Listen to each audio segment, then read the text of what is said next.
Ooh, heart-shaped, chocolate-covered peanut butter candy.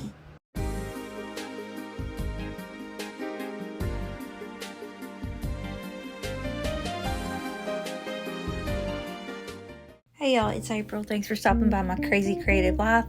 So for the 14 days of Valentine's Day 3, we are doing chocolate peanut butter hearts. And these are just like my peanut butter balls that I made at Christmas time. So they're pretty simple.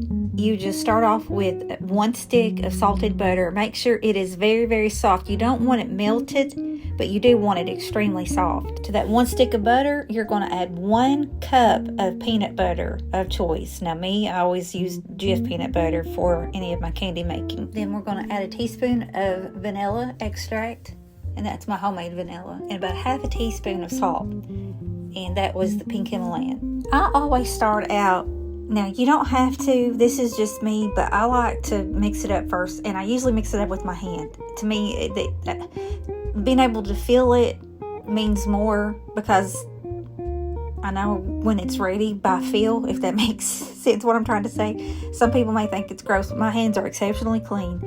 And I get in there and I just squeeze that butter and peanut butter together really good before I put the powdered sugar in. To me, it just seems to help incorporate better. So that's all I'm doing right now. I'm just squeezing all of that peanut butter together. Then we're going to add roughly about 3 cups of powdered sugar. I did try to measure it today for y'all.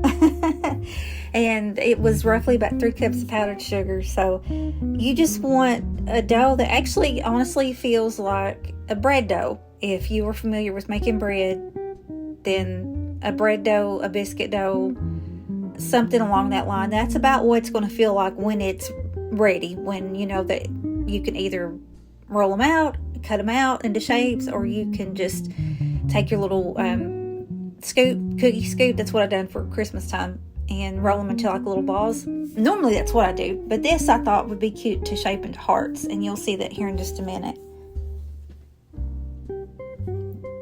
So I'm just squeezing all of that, and it looks like it's never going to come together, but it does. You just got to keep working it, and it doesn't take much time. If you know anything about bread making, you're going to see it looks like I'm kneading a bread dough, like a yeast bread. Okay, then once my dough is ready, I'm going to put it out on some parchment paper. And the easier, less messy method is taking another piece of parchment paper and laying on top. And you just roll it out with like a rolling pin.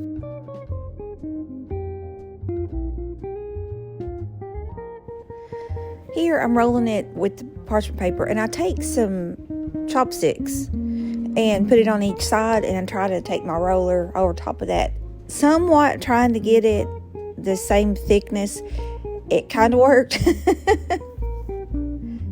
Then after that, I had bought these little heart cookie cutter things at Walmart, and so I'm getting that second to the smallest one, and I'm cutting my hearts out.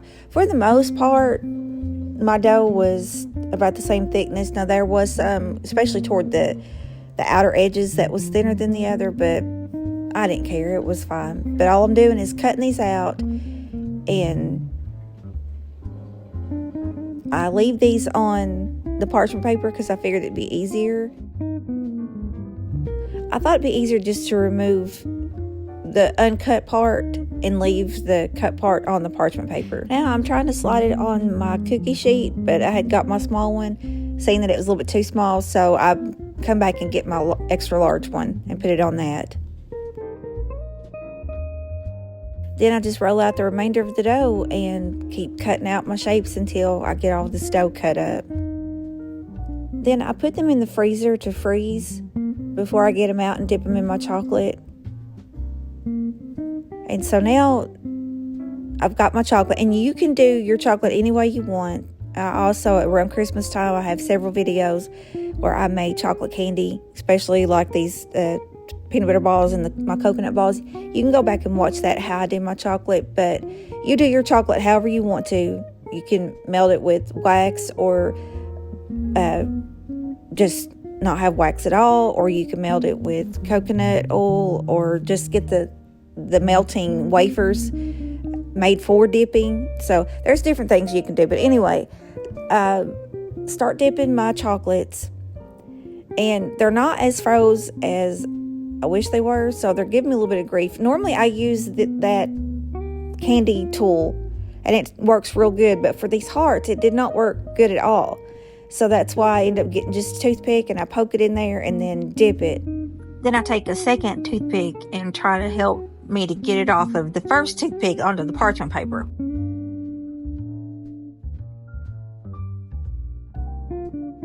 Now you can take pretty sprinkles, whatever kind you want, and put them on the chocolates. You just have to make sure you put it on there pretty much one at a time. You might get by with 2 or 3, but that chocolate solidifies fairly quick, so you have to let it be wet and then put your sprinkles on there. Like I said, sometimes I can do 2 or 3 in a row and before it kind of solidifies, and then you can't put it on there. You'd have to re-dip it, or at least get it the top part wet with chocolate. If you start having trouble dipping your chocolate, then you may need to warm your chocolate back up in the microwave just a few more seconds to kind of melt it back down. But if it's still giving you struggles, then refreeze your candy. I decided to dip some in white chocolate, and then you'll see a little bit later I kind of dipped some that in the white and the dark chocolate, or I took some in a little baggie and kind of just made some little stripes. They start warming up, obviously, because they wasn't completely froze, so they start giving me a little bit of fit. So I end up, and I'm just spooning the white chocolate on the top and then taking my sprinkles and sprinkling over top of that. I don't really like that, so I only did a few of them that way. Then I put them in the freezer, let them harden back up, and then the rest of the peanut butter candies that I've not froze yet, that I've not dipped yet, I put them back in the freezer for a little while.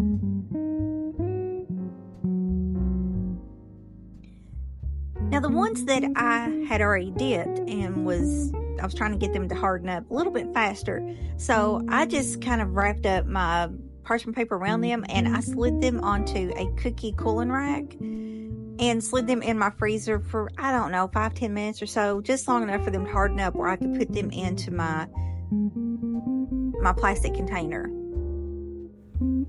I have these back out of the freezer now, so I'm taking the ones that the top part is covered with the white chocolate and sprinkles, and then I'm trying whatever the best way I can, flip them over, and I'm dipping the other side in the chocolate. So these were kind of a 2-tone or 2 chocolate or 2 whatever you want to call it.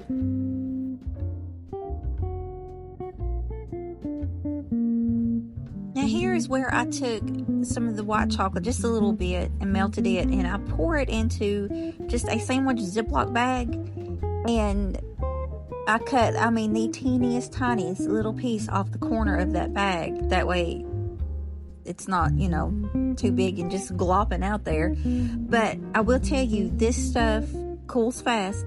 So just as soon as you get it in the bag, you better be ready to go ahead and squeeze them over top of your other chocolates. If not, it harden up in the bag. Ask me how I know. Then I just do a really fast back and forth motion and makes just some pretty little, lines on it.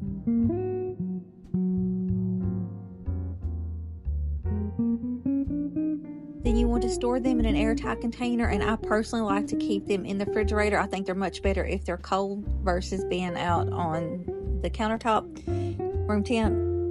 But anyway, that's the end of the video. I hope you liked it. If you do, give me a thumbs up. If you haven't subscribed yet, go ahead and hit that little subscribe button, become part of this family, and turn on the notifications so you know when I upload new videos. And that's it. I hope you have a blessed rest of your day, and I will talk to you in the next one. Bye. Hey, if you like this video, you may want to check out my previous video or my previous series. Talk to you soon.